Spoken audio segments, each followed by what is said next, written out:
Canal TSF. Canal TSF. La radio sans frontières. La radio sans frontières.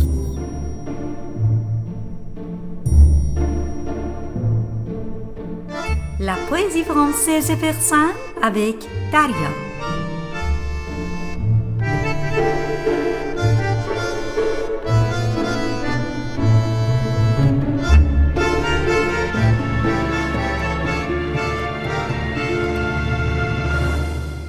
Bon après-midi à toutes et à tous et bienvenue.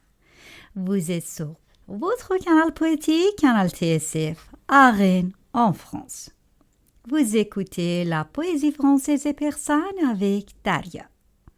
C'est un plaisir de vous retrouver pour ce voyage poétique. Chaque lundi à 17h en direct et en rediffusion le jeudi à midi. Aujourd'hui, nous sommes là pour le 26e épisode de la première saison. Ici, la poésie est comme un pont entre deux langues et surtout la poésie est certaine comme un pont poétique entre deux cultures. De toute façon, qu'il n'y a pas de frontières, il n'y a pas de barrières, puisque nous sommes sur Radio Sans Frontières. Et comme toujours, c'est une joie de vous retrouver dans cet espace littéraire, et notamment poétique.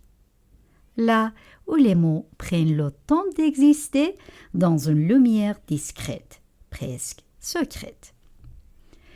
Cet après-midi, je vous propose un voyage d'aventure, un déplacement vers ce qui ne se voit pas immédiatement, vers ce qui apparaît lentement, comme une image qui se forme dans l'ombre.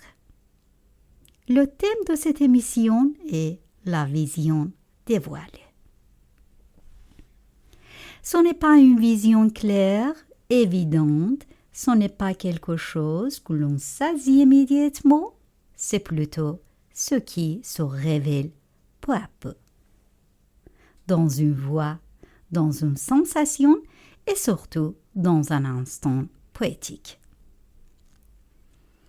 Quelque chose qui échappe et qui pourtant nous touche profondément. À travers des songes, des rêves et des impressions, nous allons explorer cette manière de percevoir autrement. Là où le réel devient plus vaste, mais aussi plus intense. Aujourd'hui, je vous propose de nous arrêter sur un univers poétique singulier, celui de Yves Eliot, un poète de la vision, justement où les mots ne décrivent pas, ils transforment. Et pour accompagner ce voyage très visionnaire, je suis heureuse d'accueillir à nouveau Pierre Arnoldi. Bonjour Pierre, merci d'être avec nous. Bonjour Daria, c'est un plaisir d'être ici avec toi, là où on apprend ensemble à regarder autrement. Merci à toi pour ta présence fidèle. Il y a dans certaines œuvres une forme de seuil, un passage, quelque chose qui se tient entre deux mondes, entre le visible et l'invisible, entre le réel et le rêve, entre la matière et l'imaginaire. C'est précisément là que nous explorons aujourd'hui. Il existe des poètes qui racontent le monde et d'autres qui le transforment. Dans cette émission, nous accédons à un espace particulier, un lieu où la réalité s'efface, où les formes se transforment pour laisser émerger autre chose. Une présence, une sensation, une vision. Ce que nous cherchons aujourd'hui, ce n'est pas une histoire, ni un récit au sens classique. C'est une expérience, une manière de voir autrement, une manière de sentir autrement, car la poésie parfois n'explique rien, elle révèle. Dans cette lente traversée, nous allons nous approcher d'une écriture rare.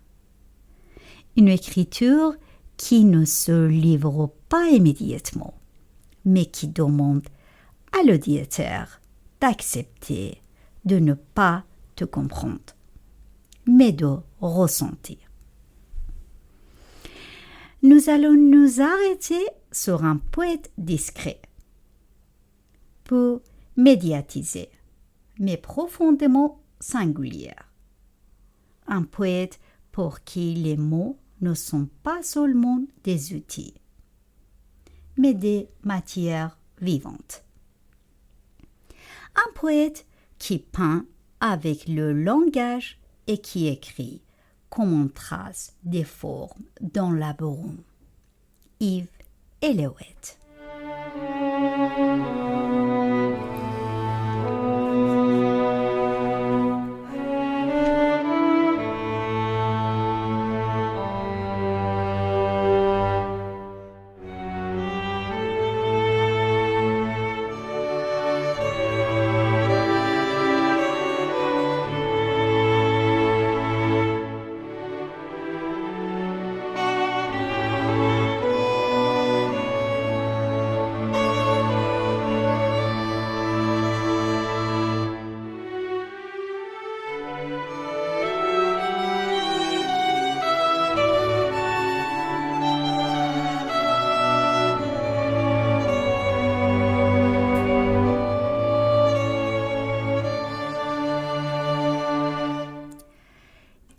Eliot, né en 1932, disparu en 1975. Il apparaît à cette génération d'artistes pour qui la création n'est pas séparée de la vie intérieure. Poète, écrivain, mais aussi peintre. Il développe une œuvre où les images ne sont jamais fixes. Chez lui, la Bretagne n'est pas seulement une localisation géographique.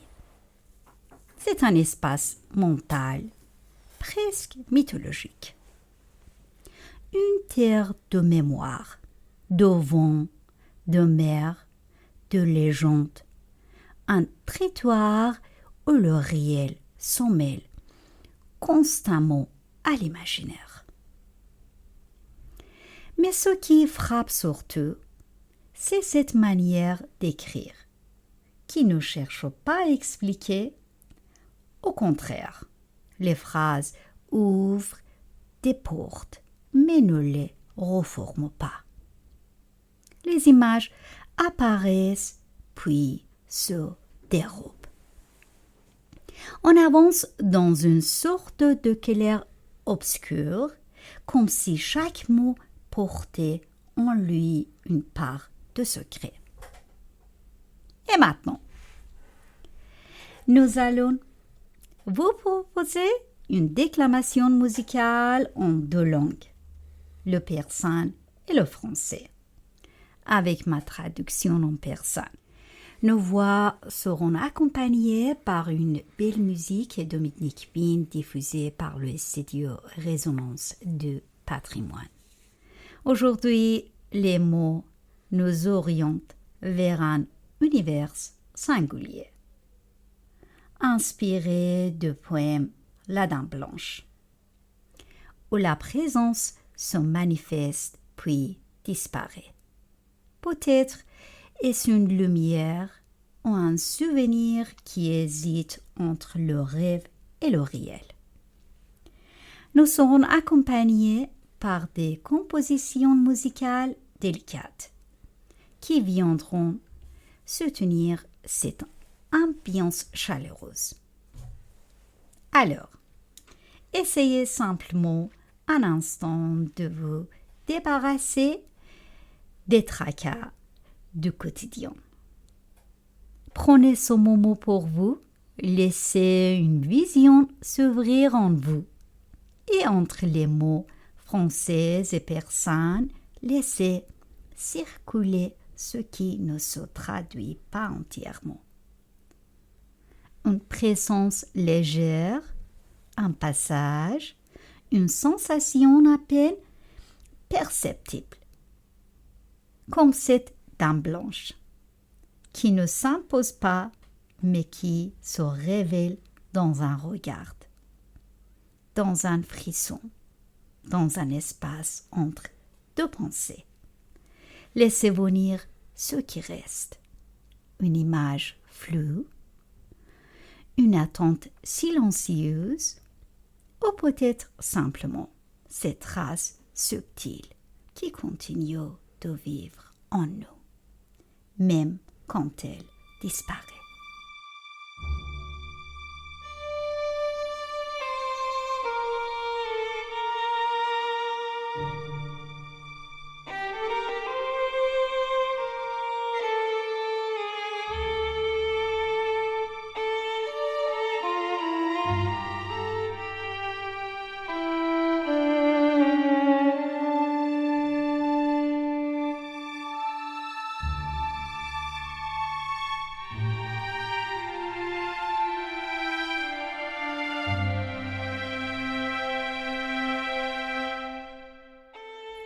Des trilles du rossignol, le vent tressait sa ceinture. La corolle de son buste s'ouvrait. Voluptueusement, d'où naissait, pour l'olfactif averti, le parfum, femelle du corail.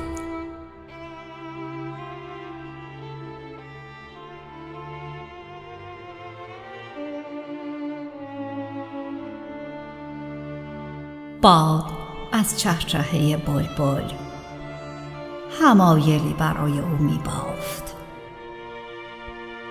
سینه‌اش چون حلقه گلی شکوفا می شد به روی لذت.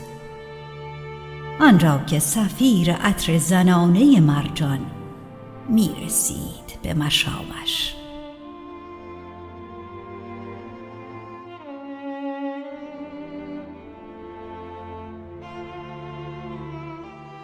Sur sa lourde robe où la lune, indéfiniment multipliée, frissonnait aux caresses de la mer. Je pus voir, en d'étranges fumerolles, s'enlacer les langues diaphanes d'embrun.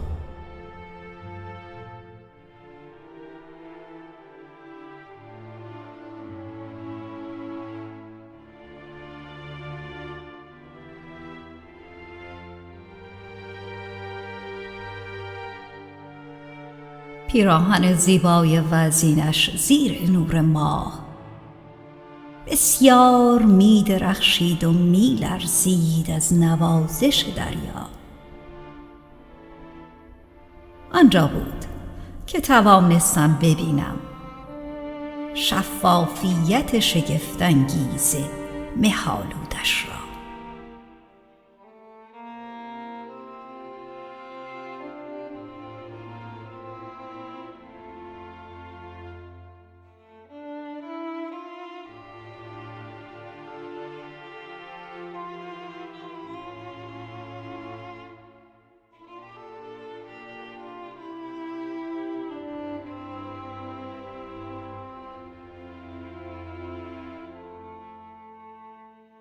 Et mon cœur, mêlé aux étoiles, crépitante du ressac, devint à jamais cette plume d'oiseau sauvage qu'apprivoisa sa main quand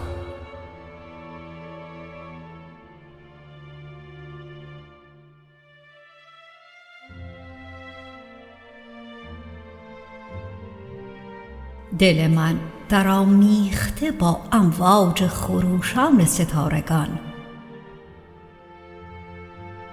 برای همیشه گشت این پرنده وحشی که دست او رامش کرد.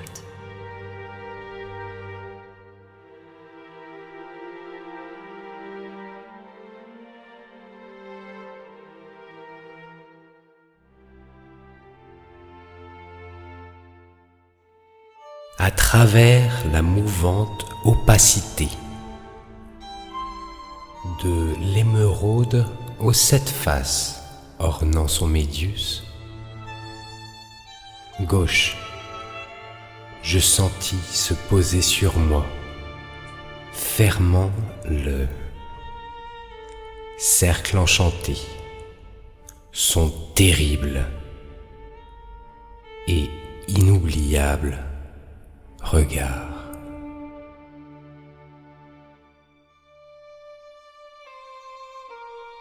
وانگاه ز بازتاب زمرد 7 وجهی انگشتری در انگشت میانی دست چپش احساس کردم بر من نشست نگاهش. دایره افسونش کامل شد. آن نگاه هولناک و فراموش نشدنی.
Ce poème ne se raconte pas, il se traverse.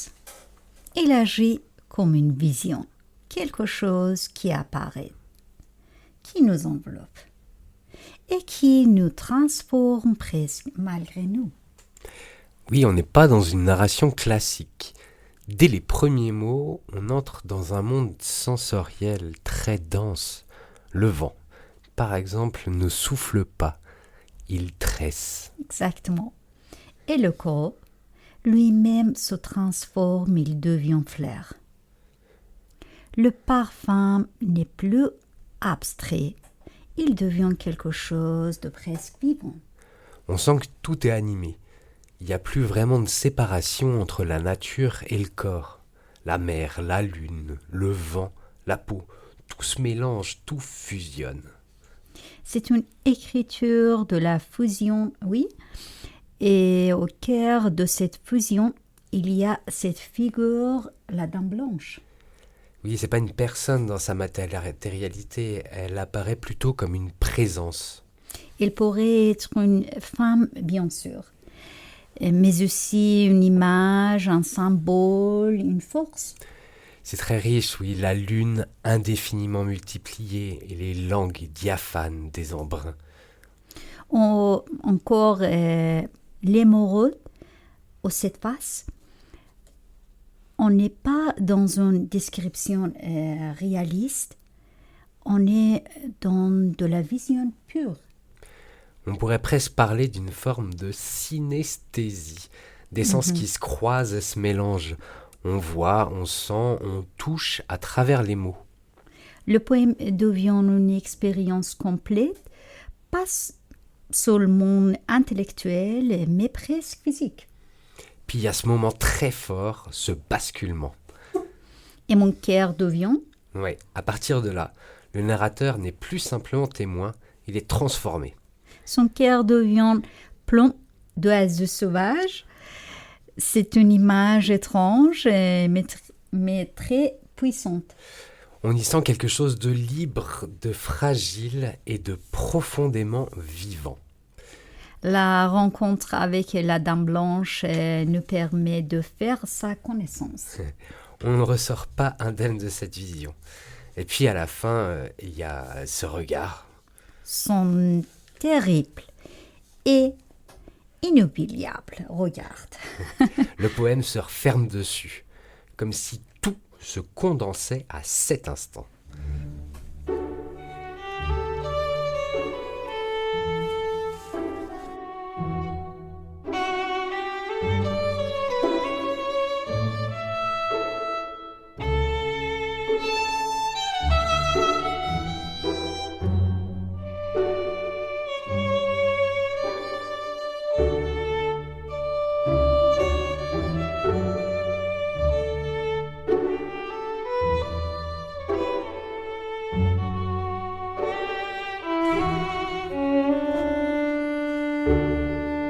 Oui, un regard qui ferme le cercle enchanté.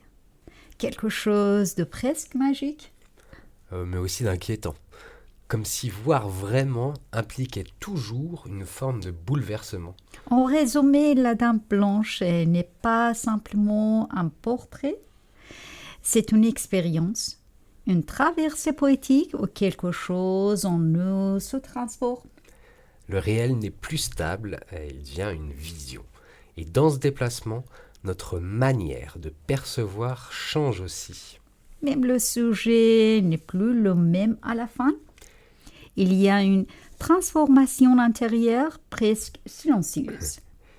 Et ce poème, au fond, nous donne aussi une clé pour comprendre toute une écriture. Une écriture qui ne cherche pas à être immédiatement claire, mais à être profonde. Oui, et qui travaille avec des images, des symboles et des sensations. Et qui laisse une vraie place au mystère. C'est une poésie qui demande du temps. Oui, elle ne se consomme pas, elle se vit. Elle se réécoute, elle se laisse infuser lentement. Comme quelque chose qui agit en nous sans se montrer complètement. Et elle nous rappelle aussi que le langage peut rester un lieu d'étrangeté. Qu'il peut encore ouvrir des espaces inattendus. Et parfois nous apprendre à voir autrement. Et peut-être que c'est cela finalement la vision dévoilée. Pas une vérité claire ni définitive. Mais un instant fragile, quelque chose apparaît. Très brièvement. Avant de disparaître à nouveau. Un moment de perpétuation plus intense. Comme un éclair dans l'obscurité. Exactement.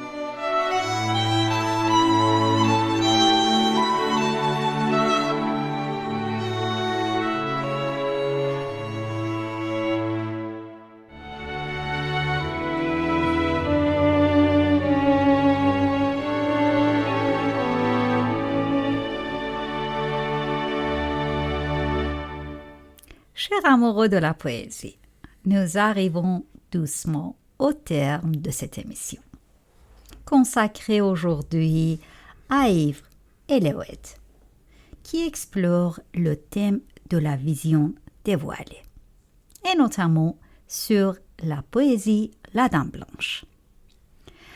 Avant de nous quitter, restons un moment avec cette idée. Que la poésie n'est pas là pour expliquer le monde, mais pour en révéler les zones secrètes. Que certaines images, même incomprises, peuvent nous toucher profondément. Et que parfois il suffit d'un regard terrible, inoubliable, pour transformer à jamais notre manière de sentir. Merci infiniment, Pierre, d'avoir été avec nous. Merci pour ta présence, pour tes mots et pour cette manière si juste d'habiter le silence autant que la parole. Merci Daria. Je crois et j'espère que chacun va repartir avec une image, même fragile, même incomplète. Et c'est peut-être là que tout commence, dans ce petit éclat qui va rester en nous et qui nous apprend un instant à voir un peu autrement. Merci. Chers auditeurs, j'espère que vous pouvez conserver avec vous quelque chose de ce regard partagé. Peut-être une image, peut-être une sensation à peine formulée. Ou simplement cette impression que tout ne se voit pas d'un instant, car dans cette vision qui se dévoile lentement, il y a une invitation, celle de prendre le temps de regarder autrement, de laisser apparaître ce qui ne se donne pas immédiatement, ce qui demande patience, attention et écoute. Dans la poésie de Yves Eliot, comme souvent dans nos vies. La vision n'est jamais fixe et parfois elle se transforme. Et c'est peut-être là justement que cache sa beauté. Car voir, ce n'est pas seulement percevoir.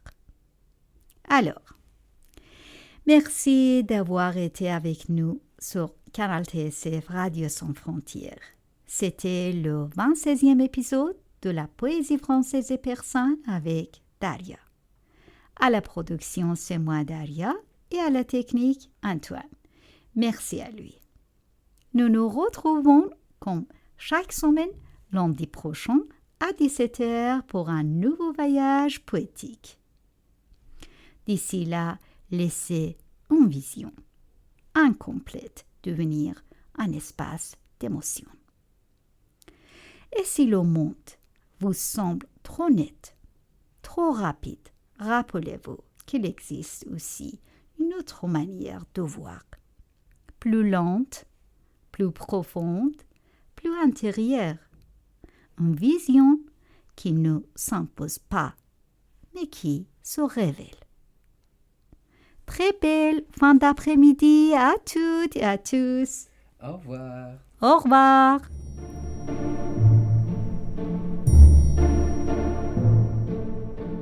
La poésie française et persane avec Daria.